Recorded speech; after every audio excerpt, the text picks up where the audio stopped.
안녕하세요. 이동률 목사와 함께하는 매일 성경 큐티 시간입니다. 오늘 우리가 함께 나눌 말씀은 역대상 27장 말씀입니다. 역대상 27장은 다윗 왕이 통치하던 말기에 하나님 나라의 기초를 굳건히 다지기 위해 국가의 행정 조직을 정비하는 내용입니다. 여러분 다들 기억하시지요? 앞서 23장부터 다윗은 성전 건축을 준비하며 레위인과 제사장의 직무, 찬양대, 문지기, 그리고 곡간과 보물창고를 맡을 사람들을 차례로 조직했습니다. 이제 27장에 이르러서는 성전뿐만 아니라 나라 전체를 건강하게 운영할 리더십 조직을 정비하는 이야기가 나옵니다. 그래서 오늘 본문은 크게 세 부분으로 나누어서 볼 수 있습니다. 첫째, 1절부터 15절까지 12개 군사 조직과 지휘관들 이야기, 그리고 두 번째 16절부터 24절까지 각 지파별 행정 책임자들, 그리고 마지막으로 25절부터 34절까지 다윗 곁에서 실무를 감당한 참모와 재정 관리자들이 소개됩니다. 이 조직은 단순히 나라를 통치하기 위한 행정 조직이 아니었습니다. 성전을 중심으로 한 신앙 공동체를 더욱 견고하게 만들기 위한 조직 체계였지요. 즉, 오늘 본문은 하나님의 나라를 세우기 위한 실질적인 준비와 체제 정비의 현장을 생생하게 보여주고 있습니다. 그럼 이제 본문을 단락별로 자세히 하나하나 나눠보면, 첫 번째 단락은 1절부터 15절까지인데요. 다윗은 이스라엘의 국방력을 체계적으로 유지하기 위해 1년에 12개의 부대를 편성하여 각 달마다 한 부대가 교대로 왕을 섬기도록 합니다. 각 부대는 24,000명으로 구성되었고 이들을 이끄는 장군이 각각 명시되어 있습니다. 그러니 한 달에 한 번씩 각 지파에서 대표된 부대가 나라를 수호하며 섬기는 상비군 체계였던 것입니다. 이 체계의 핵심은 지속성과 균형에 있는데요. 항상 전쟁이 끊이지 않던 시대적 환경 속에서 연중 내내 경계를 유지하면서도 백성들의 생업을 해치지 않는 구조를 만든 것입니다. 또한 다윗은 군사력을 분산시켜 특정 지파나 가문의 권력이 집중되지 않도록 했기에 이는 곧 민주적인 리더십, 평등한 책임 분담으로 이어졌습니다. 그 명단을 자세히 보시면 군주의관 대부분은 다윗과 함께 전쟁을 치루었던 검증된 용사들입니다. 예를 들어 야소부암은 창으로 300명을 무찌른 용맹한 장수였고, 분하야는 애굽 장수를 막대기 하나로 이긴 전설적인 전사였습니다.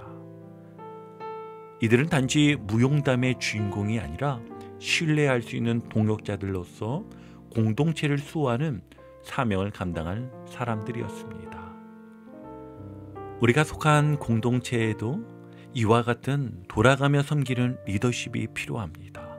모든 일을 몇몇 리더에게만 맡기기보다 공동의 책임과 역할을 함께 나눌 때 공동체는 더욱 건강해질 수 있습니다. 매달 한 번이라도 주일 안내, 성전 청소, 예배 준비 같은 작은 일에 기쁨으로 동참해 보세요. 나는 그 부분이 약해요 라고 피하기보다 작은 책임감을 통해 섬김의 기쁨을 배우는 기회로 삼아보는 건 어떨까요? 공동체를 위한 봉사도 하나님의 성전을 세우는 일임을 기억하고 작은 일에도 충성하는 마음을 품으시길 바랍니다. 두 번째 단락을 보겠습니다. 두 번째 단락에서는 이스라엘 각 지파를 대표하는 행정 리더들이 소개되고 있습니다. 총 12지파에 해당하는 리더들로 유다 지파는 다윗의 형 엘리후, 레위 지파는 하사비야, 아론 자손은 사독, 베냐민은 아브넬의 아들 야시엘 등이 언급됩니다. 이들은 단순한 지방 관리들이 아니라 각 지파의 대표자이자 성전 중심의 신앙 질서를 지역에서 실현할 책임자들이었습니다. 흥미로운 점은 이 명단에 갓 지파와 아셀 지파는 빠져 있고 므낫세 반 지파는 2번 등장한다는 것입니다. 왜 이렇게 되었을까요? 이유가 있습니다. 정해진 형식에 딱 얽매이기보다 그 당시 공동체의 실제 상황과 필요에 맞게 융통성 있게 조직을 구성했기 때문이었습니다. 또한 본문은 다윗이 20세 이하의 인구 조사를 하지 않았다라고 23절에서 분명히 밝히고 있습니다. 이 또한 이유가 있는데요. 그 이유는 이스라엘 사람을 하늘의 별같이 많게 하리라는 하나님의 약속을 의식했기 때문입니다.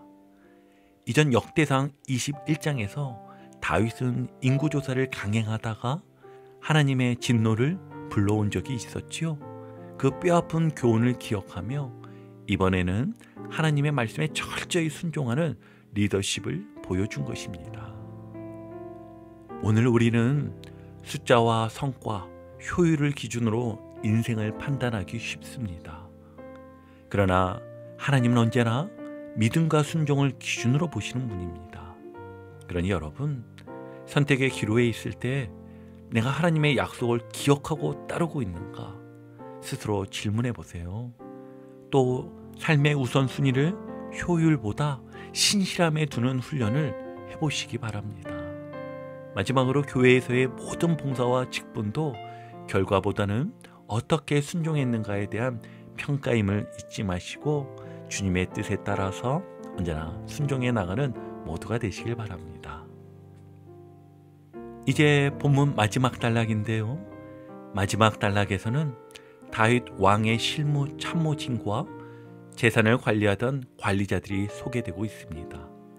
이들은 마치 오늘날 국무총리, 장관, 수석 비서관 같은 역할을 한 이들로 경제, 농업, 군사, 외교, 행정 분야의 핵심 실무자들이었습니다. 특히 주목할 점은 다윗이 자신의 재산을 담당하게 한 이들 중 일부가 이스라엘 외부 출신, 즉 이방인 배경을 가진 사람들이었다는 것입니다. 예를 들어 낙타를 맡은 오비는 이스마엘 사람이었고 양떼를 맡은 야시스는 하갈 사람이었습니다. 이는 다윗이 과거의 적이었던 자들까지도 재능과 충성을 기준으로 기용한 포용적인 리더였음을 보여주는 것이지요.